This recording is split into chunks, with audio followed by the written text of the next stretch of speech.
décider à monte. Maintenant, 7 personnes, ils ont mon président. Azaka président, il y a pays mo ezaka na kati ya pays. Oba sango église catholique ba sala kana ban fidèle na bango. Ngana kamo wana ngate pour moi aussi on m'a dit la vérité c'est ça mais voilà ce que vous devez faire. OK. Hein? Na mona ba sala moko elo moko ngaba ndo bisanga. La ba yebi vérité ba sango. Eza na musicien moko wa na mboka na biso. Aza parmi ba rare personnes ba visiteur et grand temple sika ye moko kamata disi faire azala. Donc là la plupart ba te belé ba yembi ba pasteur ba tout ça ba linga ko la ça ba tout kinga sina participa na mi tout nem ko na mon clip am ko so bi fama ko ko tsama ngo bien ou bien par ignorance et dans la clip namo to na mai na miso ko lukai mo ni ndenga sala ka clip ke ba se belé bo am so ka mama bendi bango ba musika ba san bangomba mtamo na musika kuna Kelly passa clip mo ala ta pembe ba to pe ba telema ba kenda mulongo ba la ta bango so pembe Kelly pas un message que la réunion n'a pas. Parfois, pasteur, au bureau déjà, si vous avez chance à vous récupérer. Nambo kana bishwana, baza banani, bakombo na bango banani. Pe nangai personnellement boyata ata botanga nga bakombo na bango te menako ba monde ngani. Si na liboso la tsenga dans un bon, nous sommes dans un monde des esprits, hein, ne ka chaki. Si na liboso na monaki, chapelle de vainqueur. Boni logo na bango ya chapelle de vainqueur. Na mona sinoa. Sina mbala ko tshana mona ngopa prophète Joël Francis Joël Tatu. OK. Moni sina ya tshaka ya boule moza rouge bona ba hein. Na mona pe sine ya logo ya Maman Olangi. Alakisa kinga aussi marque bague que le pasteur un peu son monnaie telle bague, ça nous appartient, telle bague.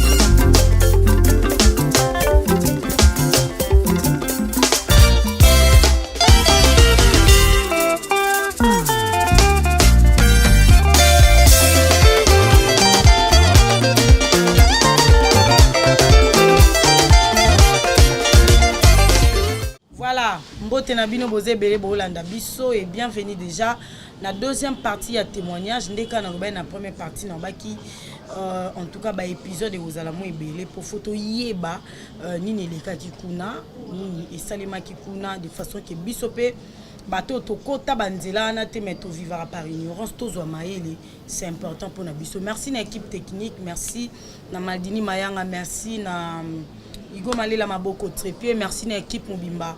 Il y a le Collet TV Europe, Tobi Tozo continuer. Deuxième partie, il y a témoignage na Bissona, frère Caleb toujours, frère Caleb Mbotenayo. Mbote maman. Voilà, bienvenue dans la deuxième partie. Merci beaucoup. Au répondait peut-être dans la première partie, on a vu que frère, au baki, aux ans, au raisonnateur qui apporte, qui bien que bakuna monde na babaki aux prédicateurs mais au boya. Bon, on toujours na évangile, il y a selon Marc chapitre 5. Jésus a ébisi ba disciple na yeto zo bateau to katisa na l'autre bord ya Galilée. Tant ba kei na lobaki on na loba ngoma mingi déjà. Tant ba katisi na ngambo wana bakutani na moto moko zaki vraiment envoûté par des esprits. Andola na cimetière, vina ezalaki ka o ezalaki, je crois que bato ba yebiango. Et tant qu'il soit délivré, atindi molimo wana bangolo, miracle ndengo wana kamusaki, même bakolo bangolo wana, ke mutabonga ko za la délivrer. Et ma mutu wana yebisi Yesu abi mokonzi tikanga na kende na yo. Yesu abisaki ete zonga na famille na okende ko yebisa oyo nzamba saleli yo. Parce que soka mataki na boîte certainement nga za la 13e apôtre. Oui. Oula. Alors, c'est zonga qui ndende kopesa sango. Donc on a préféré na zonga. Opesa ndesango. Na pesa ndesango. Na onyo sonzamba sali pa na ngai. Maman aussi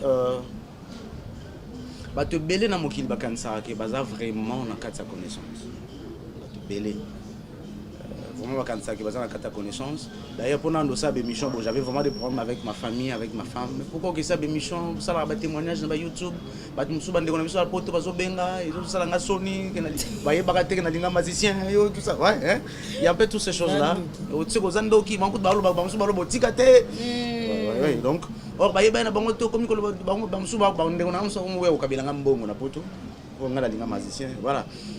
Alors, on prend tous ces risques-là pour aller dire ces choses-là. Mais peut-être ceux qui n'ont pas dit cette église, n'ont pas dit Nzambe Azalia, Nzambe Malamu, tout ça. Un monsieur évangile, parce qu'on a besoin de 4 personnes. Ok. Mais les lois à travers la télévision, ce sont des millions de personnes de Bayokan. Des fois, on a moi pas si tant on a Yokaka. Nous sommes à Bioté, à la TV, pas le Gambon. Je me dis, bon, je ne sais pas quand on parle de l'argent, je ne sais pas quel argent qu'on cherche. Parce que si fayda luka mbongo tala musala yo zo vrai pasteur comme c'est faux pasteur ya la makazi ndo wana ngai yo muto zo landa ngai mais sikonde to monaka muta azaki na bondo kia bongo mutima maman apôtre tel au prophète boye pasteur boye évangéliste boye donc ezara bongo soza ki na bondoki oye na bonzambe mbamo kozwi titre ezara bongo na telemeli nanga bango te mais na linga ko d'abord la Bible nous dit dans le livre de 1 Timothée que zana no malamuté que 1 Timothée chapitre 4 ba beza malamuté que muto aza appelé à la pasteur muto aza pasteur azana abenga mina musa nzamba azala un nouveau converti. D'abord c'est pas du tout intéressant que à peine oitu ko bongwana malamoko monyo apôtre pasteur tout ça. C'est un peu compliqué. Na tellement na bangote mais apena ba oyo nzambe aussi tozo zoya na côté kuna. Abibo comme Moussel Nangaï, Bazali, il est le maître des temps, des circonstances. Dans la version de la Bible, dans Exode, Babi, il est assis dans son trône et il fait ce qui lui semble bon. Donc j'aime ça.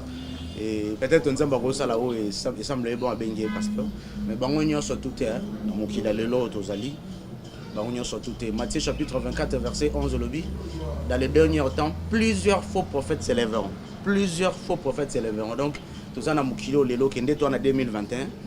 Basa na nzambo bazali na 2020 bazali ba faux ndé to na 2021 nombre na bango ba faux on bakisa midi nete ba komisio ebele tant comme na 2022 nombre na bango so bakisa donc bazoya na lolenge bazoya ka ba musuba ya pour avoir l'argent bazo sala musala satana ba musuba pena bazoya pona ba mission moko bien précis et c'est beaucoup trop dangereux en tout cas na pasteur té na sepela ko kozala boy ezara bien. Voilà, merci beaucoup Toko Tadia na deuxième partie to suka ki place olobaki batandeli o ba Bible ba livre nyonso to ba chaki alobi na otangaka mingi livre o ezaki ya Bible, c'est-à-dire la Sainte Bible Jérusalem. Avancé. Merci beaucoup. Pourquoi alobi na otanga Bible mingi? Bon parce que na ko avancer na ma réponse nangai. Tant la bande ko initiation qu'on attend la comment qui na niveau 3 ya initiation na yi ko comprendre bande le babo balobi Satan tindaka ba soi-disant chrétien moko boy ba bande ko kabola même ba Bible ba Nouveau Testament ba Bible gratuitement na kati na bango za na bato bazaki ya nzambe bazora likanisi mais mingi ezalaki ba envoyer diable. L'objectif, il y a la Bible, il y a multiplier la Bible comme à la portée de tout le monde. Vous voyez que nous maman na biso, nous avons biso peto ba mike to kola.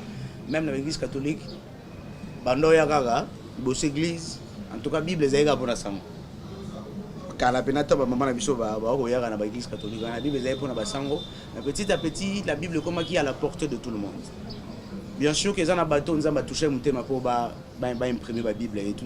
Mais beaucoup plus de diable le rôle à rater l'époque té à l'époque nous soit à l'époque nous atindaka bato na Bible multiplier la Bible bo à la portée de tout le monde parce que le plus grand secret selon lui le plus grand secret ko bombe la muteza eza oyebisi mutu so oyebisi mutu ke mone logo za ka secret na ngai moya considérer ngo ezate pas zo yango za secret no yo yebisa ngale. OK.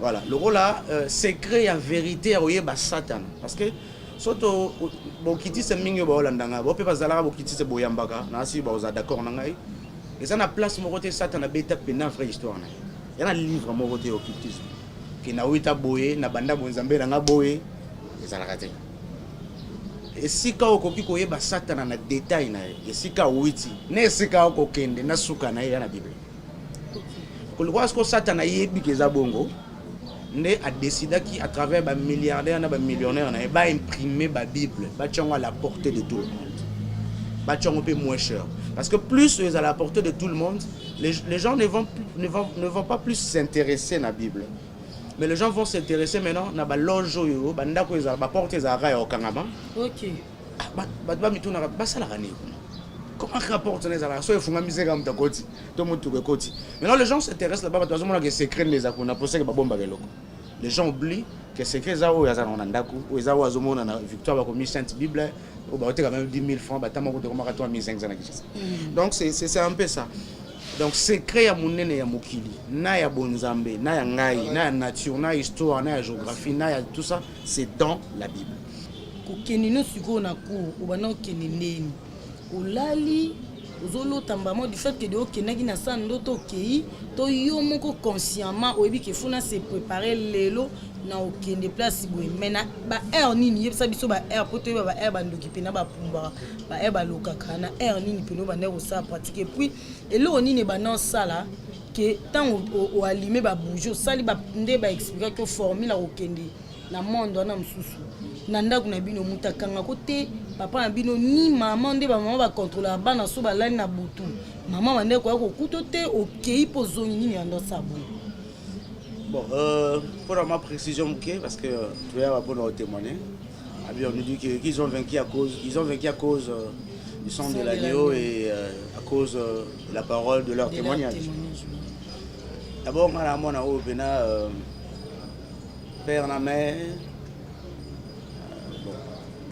témoignage ezanga na nzamba senga grâce na arrivé que na luki nzambe pe na bongwani bon on peut akufi sans témoignage pour akufi na maman na bongo do so ba kutenga na sa ku bongo et le bongo do OK hein bon so père amoni na ke mwana sa koli déjà et kapelisi ba bouger na e ka sa maman na e en tout cas na papa o yanga e na le belote hein papa mpende maman mbunda donc moi blog on est allé dans la carte quoi parce que na maman hein donc fur et à mesure na ko avec le père na mère bazana maman na bon d'abord pour na pesa na expliquer d'abord bande ko bolanda na zara kwa neti edingwa ko tina ndako ko timo na ko makache osama osali ilo ya kuta ko aider so singa so ka mona yi za article ga bon so ka porte te se ga yi ba isma ba ya ka porte te tout ça d'abord ça mais aussi pour se prévenir parce qu'à un moment bande ko pe bando ya ndako ba yota la maman ba yota papa ba lali et tout ça na wito lo baké maître oyo na bandaki liboso pa na avant qu'il n'ait évolué pas naïe parce que dans le baki na témoignage mon ça qui na émission quelque part que maintenant na bandi ko évoluer maître wana atalisa yenga ke pratique on a salelio ngamoko na on a salango les pratique ba formation mais là na la mission voilà et va voyage astral ngana na meka ba maka ba voyage oté pe ko kende pas esprit oté esprit yoké mais n'a pas esprit na msusu mais on a alors c'était pour moi le honnêtement koba imoko bo étape expérimentale que ya meka qui pratique na pe simbaki bon maintenant ngana comme le kola neti nzela oyo ye azako se permettre pour que à comprendre makambo ngana comme ko évoluer na ko ba pratiquement na ndenge na parce que après 2 ans 3 ans ngana to mo benga na ba maître hein ngana bien que maître il va benga nga maître akoma pe ko ya consulter nga pona makambo mususu non voilà ko abande pe ko tinda batu mususu pa na ngai parce que j'avais vraiment évolué tant aux dans monde spirituel aux ba bondoki tout ça oye ba ka teke ndeni ni parce que oje ba ko pesa ba pasteur ndeni ba botisaka ndeni ba prophétisaka okomoye ba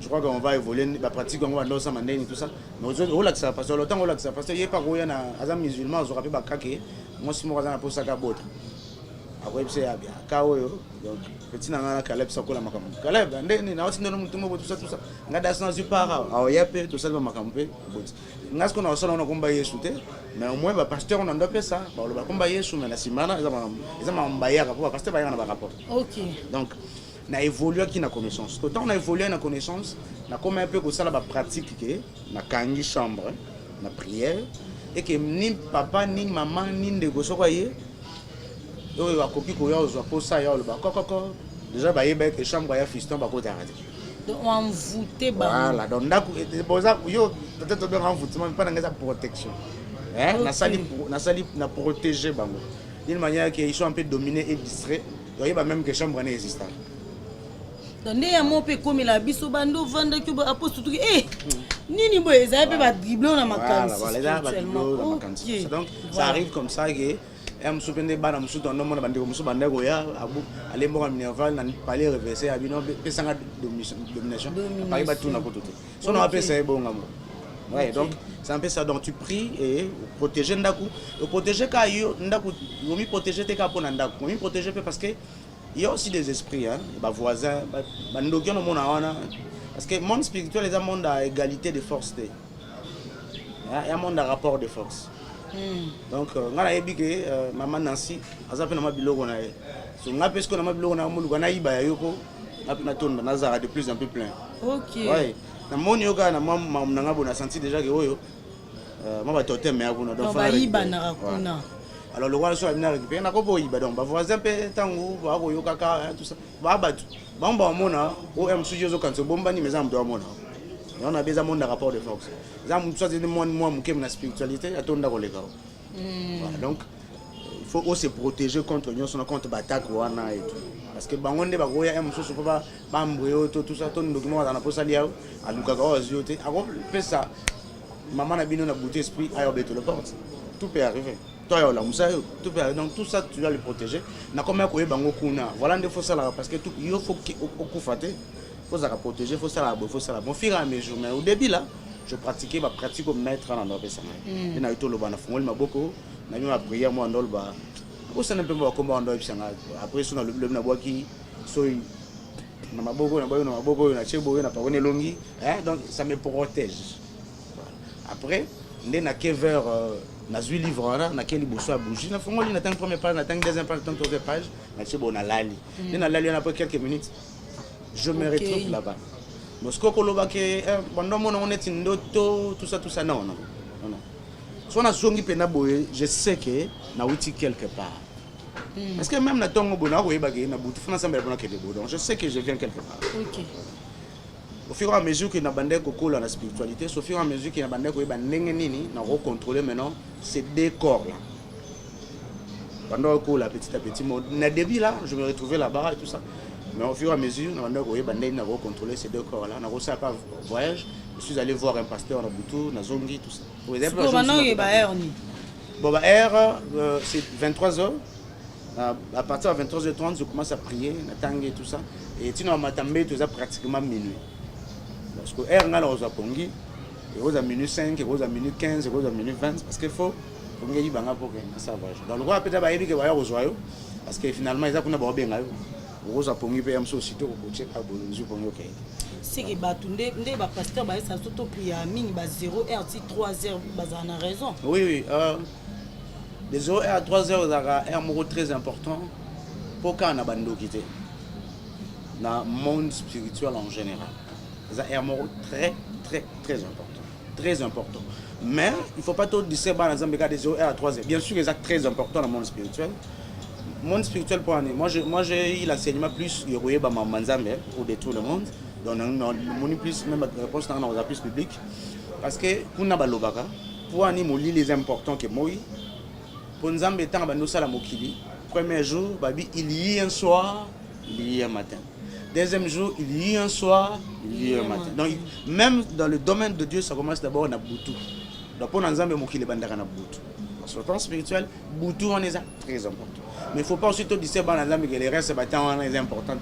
Parce que dans le monde spirituel, avec toute sa capacité que le monde spirituel a, Ngonga, Isaac a minusé. On a tourné minute, on a frappé dans 12h, on a tourné 12h, on a frappé dans 9h, tout ça. Et d'ailleurs aussi, R-Union, c'est très important. Ça dépend, il y a ange Nino, esprit Nino B là, malin Nino B, donc ange Nino B là. Et ça dépend aussi, il y a jour Nina date Nino B là. Parce que bateau va plonger dans le occultisme. Et puis, ceux qui lisent les croissants, on a dit les qui tout 18 à 19 on a sans engali mobimba. C'est la journée très important pour nous. La ligne sur des croissants, tout ça. Pour la biche initiation, personnellement, on a un pasteur dans Bandos à la Kuna. J'ai dit que c'est très important parce que Jupiter, c'est le dieu de l'Afrique. Selon les bandits qui ont enseigné Bicho. Jeudi, donc Jupiter, Vénus, vendredi, Vénus, samedi, Saturne. Ce sont des dieux. Hein. Dimanche, Sunday. Voilà, tout ça. Soleil. Tout ça, soleil, tout ça. Tout ça, ce sont des dieux. Alors pour l'Afrique, c'est beaucoup plus jeudi. Et on peut bien autant demander qu'on initie le pasteur. La plupart des pasteurs, l'église n'a pas on a mardi, jeudi et dimanche. Mardi, jeudi et dimanche. La plupart jeudi, la plupart n'a pas la culte jeudi. Mardi, jeudi, dimanche. D'ailleurs, je me souviens un grand pasteur au temps où tu as rejoint. Bon, Azaki Nanzambe a pas commis bassan. Bichot de Gendo Zoé pas bassan. Alors ça va pratiquement bassan, bassan ma côté rose quoi et tout. Tant de Zoé pour toi et puis que tika pour les années l'eau côté rendre côté. Alors à l'église na Regini c'est un grand pasteur connu. Tant de Gendo Zoé. Tout bando sambe la kaka. Lundi ça va culte mon connaître si va réunion ma maman, jeudi na dimanche. Donc parce qu'il fallait dédier journée pour Nzambe, voilà, Jupiter. Donc, même jeudi, là, ça peut être à 12h, ça peut être à 15h, mais comme c'est un jeudi, il est au Canada, je me jeudi, ils ont fausse journée. Hein? Ils ont fausse journée parce que la plupart des grands occultistes, ils donc jeudi choc. Voilà, les apôtres, c'est vraiment un grand jour, mais ce qu'on a bien en fausse journée parce qu'ils en ont une métaphore. Mais si on a bon Nzambe pe ba biloko zolo be ape impact ba Nzambe photo tena compte nango ya ba jeudi ba vendredi ba boy to tena compte nango to biso to bénéficier na loi exception. Merci maman Langai. Ezana mutu moko za ezana roi moko za na Bible aza appelé état que roi, état que prophète, état que Moyembi aussi. C'est le roi David. A commis na psaume Seigneur, apprends-moi à compter mes jours. OK. Et ça, les sommes, apprends-moi à compter mes jours. Donc, naïba, Mikolo, naïba, tina, ya Mikolo. C'est très. Dans ce qui, déjà, David de quoi à jouer à la moderne, non? Alors, déjà, pour l'anniversaire, il faut te baga Mikolo. Et c'est très important. Il faut te baga seconde, heure, jour. Et c'est très, très, très important parce que à chaque jour suffit sa peine. Ça dit aussi beaucoup. Et l'obéza biso teza nzambe alors les logos ezayo au sein na nini donc avant ça na loko faut ebati nelo ya journée c'est très très important ba nzambe to barate que non tout ça non il faut te ebaka parce que mukolo ko ya wana ayebi yango e ozala mukolo nini ayebi tina nini za mukolo ye maître na biso donc biso pe toza na image na ye faut te ebaka pe mikolo o to ko salela très très important parce que so yebi penati na mikolo te. Bon, bien sûr que tu es autant sous l'œil de la puissance du Saint-Esprit, mais Dieu nous a donné le cerveau, oui, c'est très important. Et puis, pour émission. Voilà, merci beaucoup Toko Tasikoyo. Au sali pratique, ok, on a université. Merci beaucoup. Je me retrouve là-bas, il y a beaucoup d'écoles là-bas, hein, beaucoup d'écoles. Je ne sais pas si on a ça polémique, sans peut-être vérifier. Moi, entre parenthèses. Il y a une école de football qui est Rabizine. Il y a une école. Il y a une école Zinedine. Parce qu'il y a un football. Il y a un joueur tout ça. En tout cas, c'est une polémique. Je dis tout ce que je sais. Je porte connaissance. Alors, il y a beaucoup d'écoles. Alors, c'était vraiment une grande école. Dans l'université, moi, c'est pas une université, les écoles. Au Tubanda Okende Kotanga, on a un jour un peu particulier. Ça au moins, je dirais, na Mokili na Bichon, ça au moins une année parce que c'était décembre 2006, décembre 2017. Nous avons eu la chance de Banda Kotanga kana Bamichos. Donc 2007 ou 2017. Décembre 2007. C'est décembre 2007. Donc une année après. Décembre 2006, voilà, c'est en décembre 2007, voilà. Une année après, on a calculé une année. Bon, là-bas, ils ne vont pas vraiment bien comprendre. On a la chance, il y a autant de pasteur après. Alors, classe Wanezali, vraiment Bible. En attendant, par exemple, je suis illustré un philosophe, un grand parolier, des intellectuels et tout ça, des gens qui ont écrit, qui ont dit beaucoup de choses dans notre monde. et bah ils sont un peu dans le livre pour retrouver parce que bah oui ce peut que nous osons aboyer ça là 3 jours qu'il est dans telle librairie dans un livre parce que nous comment c'est Azam Mutukwa mais c'est un grand occultiste, il a écrit ça pour nous et tout ça ça te permet à occulte sa connaissance donc vraiment j'ai bande ko prendre autant à mingi il a bi de bande qui na jeunesse bande ko tang sa na jeunesse on a ti bande ko tang sa na jeunesse ti na CDC jeunesse parce que so yebesika witité moi yebesika okende zati o yeba apocalypse so yebi bandelité. Je commençais par la jeunesse, c'est par là que j'en ai compris tant de combien la Genèse chapitre 3. Ne bayo yebisanga que on est sika mettre na biso azwa possession ya mokili. Sika biso to régner, sika yoko aussi droit régner les alliés. Bataille na biso bandi a. Bandi na Genèse chapitre 3 et aussi là na Apocalypse chapitre 18. Chapitre 19 pardon. Et c'est la bataille na biso et bana kosukela.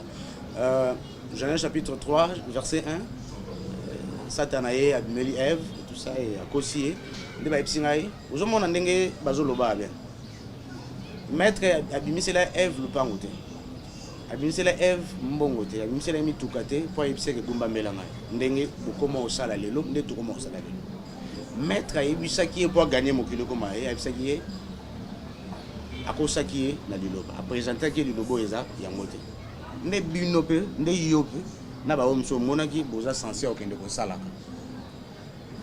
pour gagner mokili esenga d'abord mbongo te c'est d'abord détourner les gens dans la vraie parole. OK. Parce que séduire c'est égarer. Quand on te séduit on t'égare. OK. Donc ceux qui pour arriver ko séduire batou pour égarer bango la vraie mission. Après, on a des trucs comme on proposait bon, tout ça, voilà, après. Mais d'abord, vous devez aller chez les gens qui pensent, et des gens qui croient à Dieu, qui ont la connaissance, leur donner l'évangile que nous donnons pour nous améliorer. Parce que mettre la bishop de bon à ça, il est l'open contient ça. L'immeuble d'abord c'est après. Ayoko la qui ça immeuble bandaku pas Jésus, dans Matthieu. Mais la jeunesse, tant à récupérer qui me pétant à l'axi Jésus a dit, oh n'y a pas de ça mélange. Mais tant qu'il n'y a pas Ève, il y a un jardin de 2 et ça mélange. OK. Non. Il y a juste pour faire douter la parole à Zalagina. Donc, binope arme que vous pouvez utiliser, c'est d'abord avoir la connaissance du bien, avoir la connaissance du mal, mais aller maintenant faire douter les gens. On est dans le bien en Ayawa, par exemple, arme les Satan utilisera. Tu vas sur avant l'émission lobby, les gens ont bon wana à l'issue bokabela bato mbongo te pourtant tozaki kuna babela bato mbongo tout ça azotia na bato yo boba oyo kaye otia bango doute on est écoute ça bango kobanga ouais tant que parce que c'est la doute qui amène la peur. OK. Et là ça ça qui d'abord Ève a introduit doute hein douter d'abord na maloba oyo Ève Adam et Ebsaki. Il y a aussi parallélisme moko ya forme ezali wana. Tant que Satan retourne à Ève à l'obi, c'est comme ça qu'on m'a enseigné là-bas. Est-ce que réellement Nzambe a yebisa bino ke bolé kambomo aussi? Ève devait que douter. C'est comme ça, c'est un peu la ruse du diable. À quoi qu'on bimé là, Adam t'es pas tout naïf, est-ce réellement Nzambe a yebisa ke bolé kambomo aussi? Adam a yebisa directement oui, Dieu m'a dit ça. Mais maintenant ayo yebisa Ève devait douter un peu parce que Ève sait que c'est pas Dieu qui lui a dit. Okay. Mais c'est Adam qui lui a dit. Ouais, c'est un peu ma forme. Maintenant, la parole n'est pas phrase de doute. C'est réellement non. Là, c'est comme si, à toutes nos questions, mes questions honnêtes, c'est comme si, et même on a moins de doute. Parce que c'est pas lui qui m'a dit ça. Voilà. Elle veut pas une facilité. Non, c'est pas lui. Voilà. Donc c'est un peu ça. Donc c'est un peu cette tactique-là. Parce que dans le un peu, dans mon c'est parce que l'émission va 6h, 5h de tenter. Mais il y avait beaucoup de choses quand on a parti dans le bien qu'on nous enseignait un peu des tactiques et des techniques comme disait juste voilà. Parce que la question même si je suis depuis un homme le plus intellectuel du monde, dans la facilité au conseil. Dans la facilité au côté de doute, la version de la vérité, il y a sur la parole de Dieu. Mais tout en lui présentant que ça reste la parole de Dieu. Donc Bible est bandeti souka ba kosate. Ne ba commencer so bilom sou ba komate Bible lo ba mandambu. Bible kosa ba kota pe doute na Bible. Donc oui. C'est ça, c'est là où tout commence. Okay. C'est là où tout commence dans Genèse et ça commence par là. Donc c'est ça aussi, Armo Satan utilise ça. D'abord, il utilise ça à travers ces faux serviteurs qu'il envoie, formés qu'il envoie. Il utilise ça parce que erreur autour ba Eve na dans basala, ba msolo ba ngaku na kosala ngote, to bosana ke to sala ngo chaque jour. Satan à cause de sa doute na makom nzambe na mamutu parce que mamio to sala c'est en dehors de la parole de Dieu to buka rabalo na. C'est comme ça. Na lingi peut-être un to évoquer on te le yelinga par esprit, je me rappelle le Dieu. Ouais puis ser na nasi. Ba sana nzambe belé lelo. Ba présenter biso nati offrande na dim bana lo lengi ba présenter. OK, nzamba lobi na biso na mkonda na Malachie chapitre 3. Boko sangana badim, boko sangana bofrande. Lelo panye yango bopesa nzambe. Nzamba lobi nga batang sanga kuna bokindo yibisa bango ndenge iloba makalelo. Mais en réalité, yo mutu tozoko tinda tala ndenge iloba we ezaleli. Nani ko yibisa bana nzambe lelo to profiter to loba yango. Mbongo nzambe tanga lobo zoko sa na mbongo teke po ye ko pesa ye. Que ozwaki 10 000 francs. Oui, on peut s'examiner offrande il y a 200 francs. Non. Dieu n'a pas d'abord. Bien sûr qu'on a fait ça par amigo ça. Mais nous avons d'abord na qualité d'offrande. Et ça, les camo et bandaki entre Kayan et Abel. Là-bas, on m'a enseigné, on m'a dit, vous avez la facilité que l'on a battu dans Mokili parce que binonion se battu sur dans Mokili, ça va descendre à Kayan. Hein? Bah descendre à Abel, bah ça la raté pour. Ceux qui bazala qui m'ont chance et moi zala baï ba offrir dans Zambie. Kaya il va offrir dans Zambie. Hein, l'histoire commence un peu comme ça. Bien sûr que dans la Bible on nous parle que nous sommes des descendants de Seth, de Noé et tout ça, mais aussi Kaya va engendrer. Alors bah descendants peut-être on s'est mélangé aujourd'hui avec des descendants de Seth. Tu vas offrir dans Zambie. Koko na biso ya mboana, koko na biso wana, ay ba offrir dans Zambie offrande de Seigneur. C'est la qualité que le Seigneur en parle. Par exemple, on appelle cet exemple moi. Bati on est responsable à chantier ça na nasi. Maintenant na yokani na batu to sala na bango to détourner 1000 sacs à ciment na chantier na ingénieur to responsable à chantier. Na yokani na ba maçon te détourner 100 sacs à ciment. To détourner. Maintenant je me retrouve état que chef, je me retrouve na 80 000. Na longoli 8 000 na que chadim. Là le problème c'est l'origine source ya mbongo ya mbongo mabe okoti na ngo dimte mutu mo akia sa ki ndumba ina dimba pasteur va esa biso yé quand même on reconnaître qu'est-ce que c'est la vie de Dieu? Qu'est-ce que c'est la vie de Dieu? C'est ça le problème. Et on a dit ce sont des messages et des enseignements qui n'a rien à voir avec la parole de Dieu. Rien à voir avec la parole de Dieu. La qualité. Exode chapitre 25 hein. Exode chapitre 25, Exode chapitre 31, Nzamba loba na Moïse abiye bisaba na Israël ba yelangai offrande. Or argent ba yelanga po yango ndeto tongela taboto na table na kengai. Na ko accepter yango kaka na ba ko yelanga ngo avec un cœur pur et sincère. OK. Donc d'abord l'offrande doit être pure devant Dieu. L'offrande fait ça oh yemo ka bande ko senga d'abord na tabernacle. Oyeli offrande que ça ya kotenga maté nyamana za ya kotenga maté za ko buka na té ça na défaut. C'est d'abord ça, c'est ça la qualité d'une offrande. Maintenant ce qu'on saute le bito tiongo na matière ambong source yo zolimbo ozaya msoza ka ndumba na ya msozo ka na mama no moko boinda simba ka po ba mbali ba facile. C'est déjà dans le côté du diable. Okay. Maintenant, le diable te donne l'argent et toi tu récupères le dîme. Ça, c'est quoi ça? Mais aux années, par exemple, le pangoto et le remorobo. Bon, au moment où tu es dans sa prière, bon, dans son bananga, ou bien tu es là, ou l'on lit qu'on peut s'inzambi, on les a bien. Moutoumsou sa lobalobi, est-ce que Anani ana safira tang bateka le pango Pierre atunaki bozoka mbongo ateka le pango ya osomba le pango na ya évangile lelo hein est-ce que Pierre atunaki bozoki mbongo tout ça non totanga to zoka lilo banzambe le roi constitution à RDCT donc aux otanga koto monique ko arranger pour interpréter on ndena non la parole de Dieu reste la parole de Dieu et la parole de Dieu s'interprète à elle-même yemoko amataki ne kulusu pona nini babeka zaki offrande puis sans tâche ni lisumu ni celui qui est présenté comme le fond, il y a malam au milieu de la même manière que Bishop peut tantôt comme mon front il faut que ça na sueur en ezate ko lukiango na escroquerie ko lukiango na kindumba ko lukiango ya en fait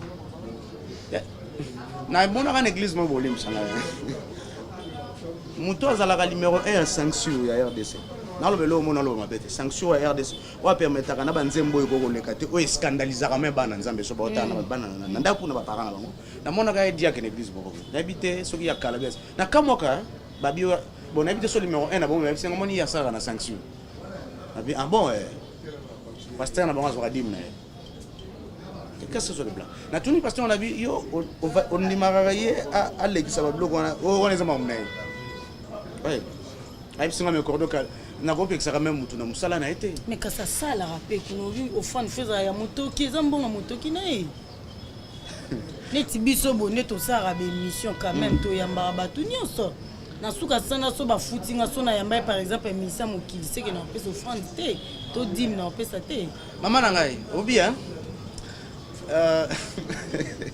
la c'est grave pesa mokili nzamba limisa ngai na bando ye beloko moko bandolo banangai moni mambo nyonso to yokushi awa soko bongwani oke na monde na kuna eko komi pasteur komi côté o me la revivre pour on va tout faire pour t'éliminer na tuna bon point ni babi par rapport au yebi ya beaucoup de gens sur cette terre ils vont se retrouver dans le verset de Matthieu chapitre 23 qui dit que le Seigneur va nous dire que bozala mosika nanga parce que je vous ai jamais connu. OK. Donc vous qui commettez l'iniquité, je vous ai jamais connu. Il y a beaucoup de gens qui pensent qu'ils servent le Seigneur. Ngana pesa nzambe dim nanga, nzambe on a bon de la yende mtapes. Mais ce verset là, on a l'impression que ça nous dit rien. On dirait que ça nous dit rien. Non, si on entend écouter la version, est-ce que je peux pas me retrouver par erreur, tout par hasard, la version, moi? Matthieu 23. Je ne peux pas me retrouver. Le verset me choque un peu, je crois que c'est le verset 42 ou 45, je crois. Alors, je ne vous ai jamais connu, retirez-vous de moi. Oh, c'est le miracle, na combo na yo. Donc, ce sont des gens qui se reprochaient, ils se reprochaient de rien. Et finalement, Dieu leur a dit, je vous ai... Maman, vaut mieux comme ça, donner toi, comme ça, tu as un tel ton maman, matin, ma casse. Alors, non, il y a beau pensateur. Non, c'est pas la table. Que c'est un ancien lobaké. N'a t jamais eu. Oh non, oui. Oh, on a vu que tu es banni. Jamais c'est que na yeba. Alors, tout le monde en Australie, donc na yeba été à vie. Monde non se sentir les. Ça me pas d'accord. À sa version bon. C'est un peu ça. Et tout ça on nous a enseigné, tout ça on a dit. Bah faux prophète, c'est ça les rôles. Les enfants de Dieu sur Hollanda, remettez-vous en cause. La Bible dit, Osée chapitre 4, mon peuple périt par manque de connaissance. Mon peuple périt, par la version sous son peuple périt par faute de connaissance. Pendant le banana par l'ange là, le Saint Nicolas là. Abi elinkola que que bateau va transmettre connaissance, basant la connaissance d'été. Bateau ne va transmettre connaissance basant na manque, puis basant na faute à connaissance. OK. Il y a un bateau va pire. Il y a que connaissance, non, il y a la connaissance là-bas.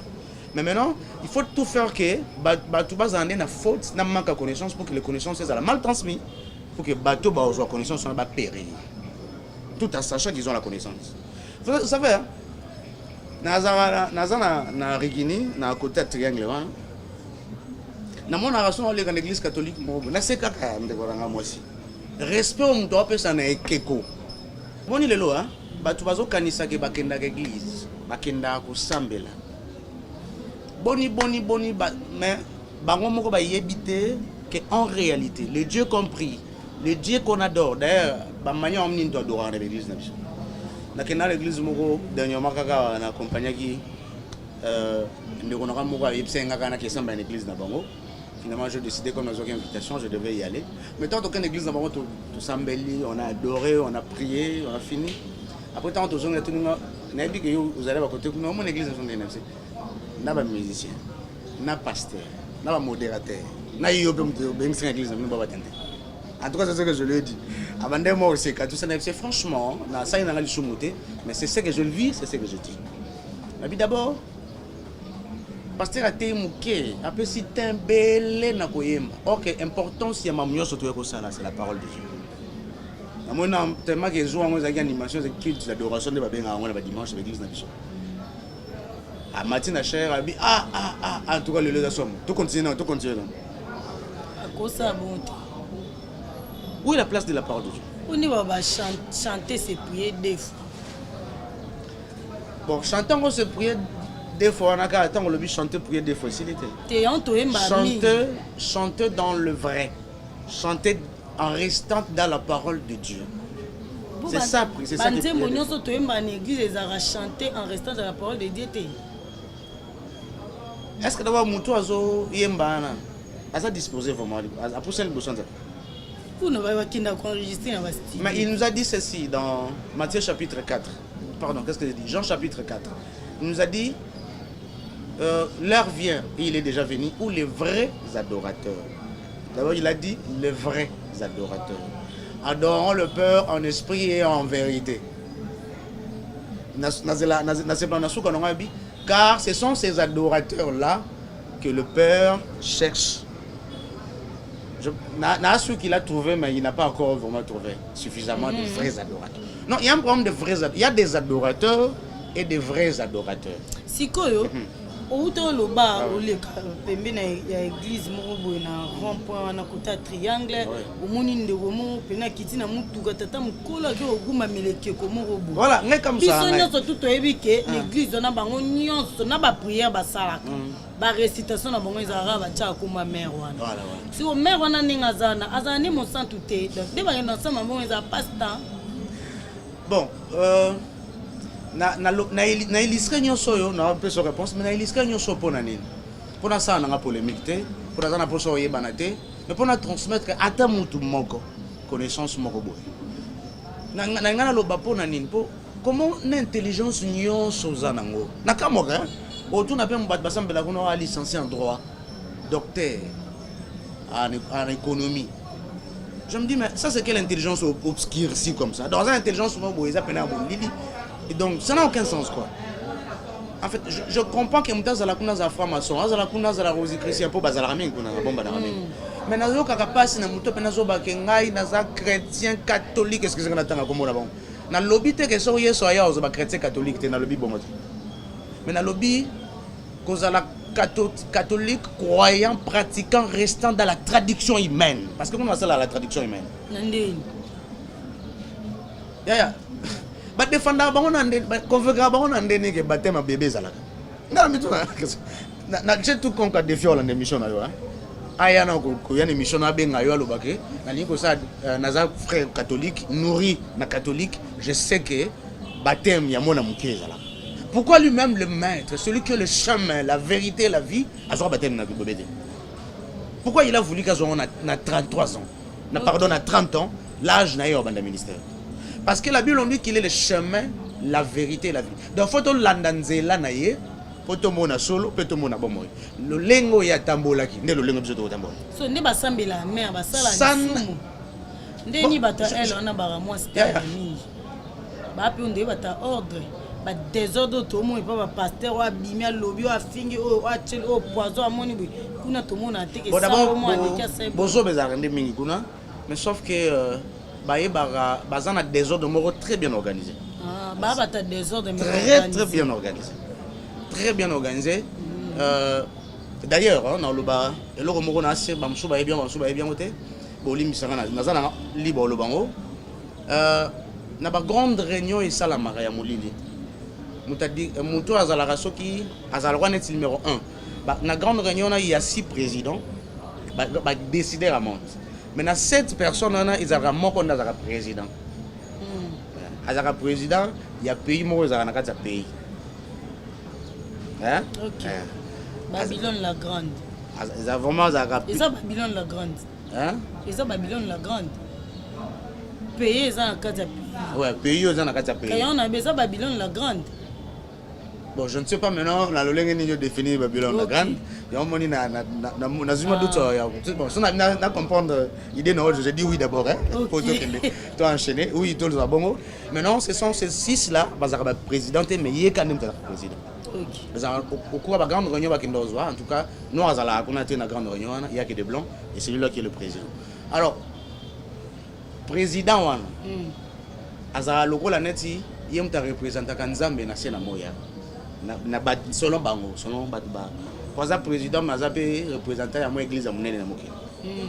Oui, Azana est-ce qu'il y a un représentant Kanzambe selon Batba. Mais il est tellement na oyazali. Alors, Basambe Lara, Maria, bat église catholique. Basambe Lara, Banzambe Moussous, bon ange Moussous. Na 8 peu goyoka que Pape Jean-Paul II a kufagia ba eben a canonisé a commis saint. Donc on dit au bon de là mais ma message non pas Jésus. Hein? Un peu de nuance comme ça. Bon, je parle d'abord de Marie. D'abord c'est Marie là, c'est la déesse Diane. Oh, sur acte des apôtres au monde la déesse Diane. Hein? Nous sommes là et tout ça. C'est la déesse Diane, la grande déesse. Oh yo tout le bas la grande déesse c'est la grande Babylone. Et Azana Acte des Apôtres chapitre 24, Acte des Apôtres chapitre 10, Acte des Apôtres, la déesse Diane, comment ça a beaucoup plus parlé, beaucoup plus illustré. Alors, Mukolo Moussou sur le Libénatou, soit tant de bétango, tant de expliquer tout, et Banda Kindeganini, et Zala Kindeganini, Pape Nini, vous avez décidé que la déesse Diane, va comme à Kosambe la Gaïna Komboya. Donc ne bayemba bongo mama wanzambe boye biso basumuki donc ba belela nde Diane wana bon ya na ngai franchement tous en a battu vraiment sur aux yeux na Bible bien aux yeux na ta ko fongola ngo bien o ba sango église catholique ba sala kana ban fidèle na bango ngana kamo wana ngate pour moi aussi on m'a dit la vérité c'est ça mais voilà ce que vous devez faire. OK hein na mona ba sala moko elo moko o ngaba ndo bisanga la baye di vérité ba sango de sonanda za Maria Valencia Aza Maria Valencia Aza Maya ou ba Michel Bayemba Michel Bayemba Aza Marie to bien bon mais Marie la mère de Dieu ça n'a rien à voir avec Marie la mère de Dieu. Marie la mère de Dieu ça n'a rien à voir. D'ailleurs bato bazora chance ils ont un musicien moko wa na mboka na biso Aza parmi les rares personnes qui visitent les grands temples, c'est qu'il y a des gamins qui se font. Nous comprenons que à visiter parce que na clip na yemo kwa sala bon na chaîne entre parenthèses mais ce que frère moko boye peut dans la clip na comme pasteur est-ce qu'on a baraté soit sala par ignorance frère Malkamba ata comme on est na bité que mamna loba et que za za mtakisi na bi na baraté so ya sala par ignorance na yebite mais ngana yebike na ndenga na tangela kuna ce qui moni ba illustrer image ngola que moto c'est déjà ça participer à la grande réunion au grand maître qui se fait à Zalaki. Donc là la plupart ba te belé ba yembi ba pasteur ba tout ça ba linga rola que ça ba tout ngasi na participer na mi tout nem ko na mon clip am ko so fama ko ko tsama ngo bien par ignorance et dans la clip nemo to na mai na miso kolukai moni ndenga sala ka clip ke ba se belé bo mso ka mama bendi bango ba musika bazan tabangomba mtamona na musika kuna Keli passa clip mo abo alata pembe batu pe ba telema ba kenda mulongo balata bango so pembe Keli pa lingo pesa message que na réunion na ngave market je sais ça clip abo bongo na ke do batu net bazawa mo mbona ba ke do mulongo pena tikuna siko biso pe aba misa mokili pe moko sa de abongo na mona na clip abo na mission donc mission yo mona clip à Mike Kalambai en tout cas na mona kaka clip à Mike Kalambai na yeba artiste ko sala ngo par ignorance ko na biga msala ensemble non ba ta salon par ignorance ou à salon parce kaza wana to kana éviter je ne confirme pas mais même souper zaiki da réalisateur pour bon ba bazia na ba drone wana moni peut-être ça image à drone bon si ko moni il y a un problème il y a un problème oh et ça là oui bien bon point ni un musicien chrétien m'a posé la question pourquoi 3 points et ça na ba clip nao asi so bi ça n'a rien à voir na marmna parce que 3 points les a logo il y a réalisateur donc moi na bo les réalisateur a signé pour pas comprendre que il a réalisé clip a lobby tellement bien et a fait merci mais ceux qui ont la chance sur l'émission sert na gai ani ko lobana e boy ce que ça réellement moi na nzambe vous avez conduit et poussé par l'esprit, c'est que œuvre wana yo sala ki ya album wana ya kuyemba ngona studio osela ki ngo liboso nzambe. Alors na sir na nyonso bando sala banoti ka ya conduire yo. Yem ta l'action yo maison et c'est le clip. Yem ta à mettre en contact na producteur, je suis sûr moi. Bon, nzambe pas ko sala que producteur moko boye ya occultiste à produire œuvre na yo, Dieu peut le faire. Hein? Il peut le faire. Mais nzambe ko permettre que yo zala libaku pour na mususu ba comprendre que c'est comme si que yo wa sous clarté. Nzambe ko permettre bon motif. Soki maison wana ya 3 points na par hasard bazaka na ba lien moko culte parce que ces 3 points là dit beaucoup de choses et que bazaka na ba lien moko culte. Moi je pense que yo kaka sert na monaka yo kaka les gens parlent comme ça. Alors pourquoi il faut aller là-bas bande on a sur Madini baza wa réaliser un clip. Réalisateur on soit rosa dans la makamna. Bon, est-ce que j'ai exposé ma ramnae? Est-ce que tu as dit moi dans un boutique ma mongo les Gabon? Donc c'est que ba mission nyonso tout monde a ba clip à 3 points wana. Là c'est en fait oh là, to vérifier. Voilà, il faut prendre le temps, vraiment faire oui, il faut non maman, rien ne se fait pour rien et rien ne se donne pour rien. OK. Hein? Mukilo ba signe ba symbole. Mukilo ndozo mona on mukilo ba signe ba symbole donc on doit faire très attention à ma gabuche. Bon, si ko potokota, tango yesiko Saint Nicolas Sagioni. Tango bandi ba cour. Omoni ba pasteur beta so na cour e banende ni zainde. C'est ça que je dis dans la jeunesse wana non? Jeunesse chapitre 3 tout ça, il m'enseigne, il montre des stratégies à kena moi ma bébele tokoki que le bango a été aux temps, mais na zoki ka moi illustration pour faire comprendre aux gens ndenge nini ba pasteur trompe les gens pensent que ce qu'ils font, c'est la parole de Dieu, c'est ce que Dieu demande. Donc ça n'a rien à voir avec réellement la parole de Dieu. Et c'est ce que le diable fait. Ok. Voilà. Merci beaucoup. Tokani parenthèse, on a toko tapana témoignage. Voilà. Ba pesio mission no bandi ba cours après. Voilà. Na bandi ko tanga. Et loko moko ya mutu ya na mako na biso zali mission na bino zali nde boyo oye collaborer pour que les aux alavers ba faux pasteur. Alors na tuna bango boye pisanga no ba na tuna kai. Ba faux pasteur au bureau déjà si vous avez chance à vous récupérer. Na mboka na biso wana baza banani ba kombo na bango banani pe na ngai personnellement boya ata botanga nga ba kombo na bango te mena ko ba monde ngani. Si na liboso la tsenga dans un bon nous sommes dans un monde des esprits hein ne ka chaki si na liboso na monaki na lobby telle chose ndenge na lobby boye et comme polémique et comme ça on a si mutana za fatigué ko landa ko yamba bata bongo te poka na lobby sinois. Oui, c'est ça le problème avec le Congolais. Na mona sino on a chapelle de vainqueur. Boni logo na bango ya chapelle de vainqueur. OK. Na mona sino. Sina mbala ko tcha na mona ngo pa prophète Joël Francis Joël Tatu. OK. Mona sina ya tcha ya boule moza rouge bona ba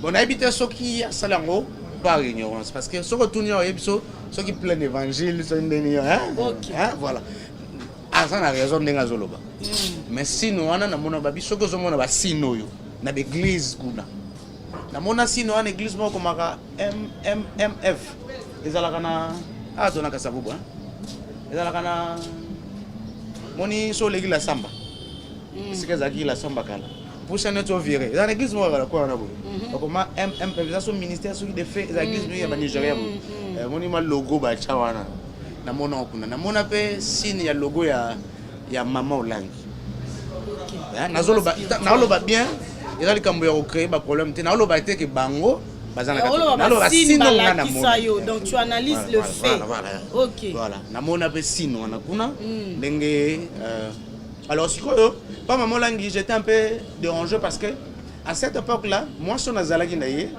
à Koma, à Sambela Kuna. Maintenant, on a arrêté un peu mon enseignant. Il dit, oh, excusez-moi, apprends-moi un peu.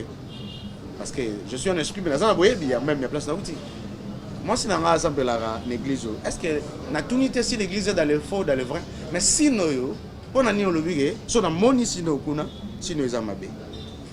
À ce cas, à expliquer comment me on a boy koloba. Voilà. Maintenant, eloko moko expliquer ngai na likoki koloba ezali. Le monsieur a télémi likolo ya Bible, le monsieur ici. On a logo on a dit. Le monsieur a na armure hein. Simbi tout ça na épée. Mususu va dessiner télémi likolo moto. HP. Donc soit destin raza du colo ya Bible. Le monsieur doit piétiner le monsieur a piétiné la Bible.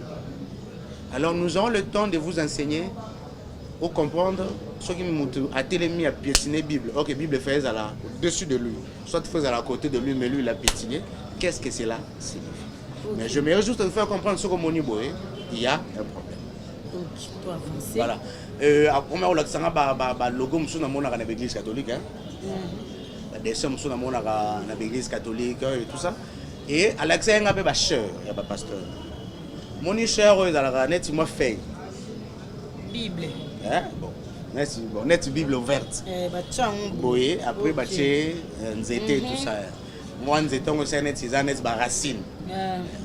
C'est la plupart des gens qui utilisent tout ça. À moins que le pasteur ça la monnaie ignorance. Parce qu'il y a des pasteurs qui s'appellent na cher. À telle église. À telle église, à mon yango. Il y a évité pour nani, le pasteur on a chango. Voilà. Bamaka ba église wana, bamaka ba cher wana. Na bamaka ba cher oyo na mona ngo mingi. Bon, na mona ngo mingi na ba seka. Cher et ça le roi d'eti. Et a développé et ça lui rombo. Na mona ngo mingi ya mabaya pena. Bwana mo ya propre. Ça n'est des épiboy. Et ça a mis une église catholique. Dans l'église catholique, mimi na bato basala litangi ya yambo. Parce que mimi na ba cher ou sala boy. Voilà. Na yebi un peu. Voilà, na yebi na ba cher wana na mona mimi na ba seka. Moni ba cher ou ezala ba che net 3 pieds. Net ya ba. Na mona ngo pe mimi na banda quoi. Et 3 pieds moko ya la colonne, voilà. Bah, tu 3 pieds coteau. Voilà. Bah, tu 3 pieds coteau, 3 pieds coteau. Et on a ça, voilà, tous les un pied en a combo, pied mon rapé combo, pied en combo, mais auto qui est un peu moins clair. Donc en résumé, c'est les marques de la bête et tout ça. C'est ça 66 qui est un peu de dentatation, la décortication, c'est ça 66. Donc voilà un peu les abandonnés pour l'Exangai. Aussi. À la Kisakinga aussi, que le pasteur un peu somoni telle bague, ça nous appartient, telle bague. Bon, au moni, la bague est à la gare. Et bah là, tu as mis dans le boko, soit là, tu as mis dans le boko, soit là, tu as un couteau, soit là, tu as un couteau. La bague est à la bague, il y a mariage, mais il y a argent. C'est une alliance. C'est une alliance. Il y a argent. Il y a argent. Bah, mususu, bah, il y a deux bagues. Il y a mariage, soit koto mariage, soit koto il y a argent. Le pasteur il y a deux bagues.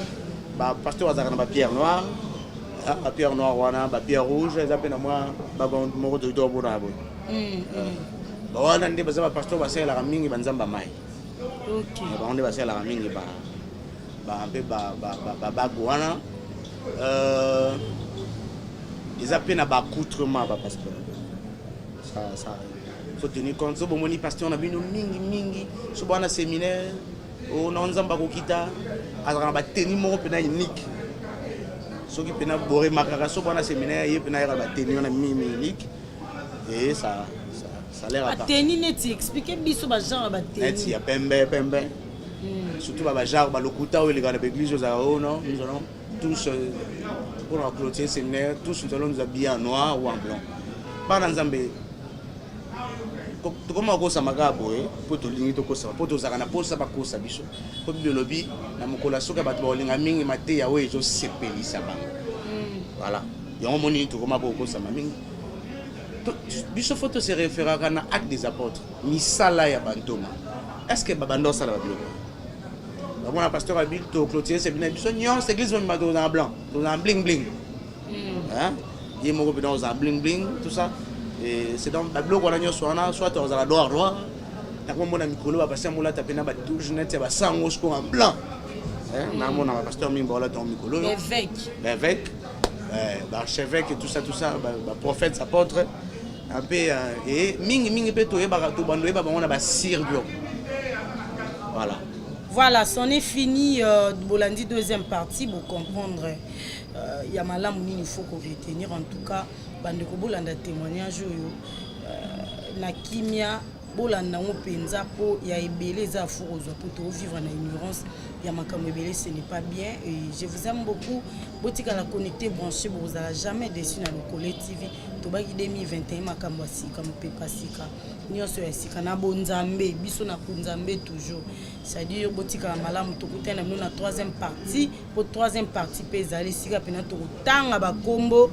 Na toko citer pena ba kombo ba pasteur wana o ba kweya. Na ba o ba kweya te pa oyebisa biso combien de batu ya lia. Aboma combien po na yama mutu mo abonga na motema esanga aboma 14 000 personnes. À kosaka. Bon. So à kosaka nzamba limbisa. Azalaki na mais tokoyeba président na ebite so yependeni akima pe ba troisième partie ba témoignage mususu. Voilà. Mais na troisième partie tozwa frère Caleb ayesa biso alia combien? Atika combien, abiki sape combien. Botika malamu nzamba pambula bino. Bye.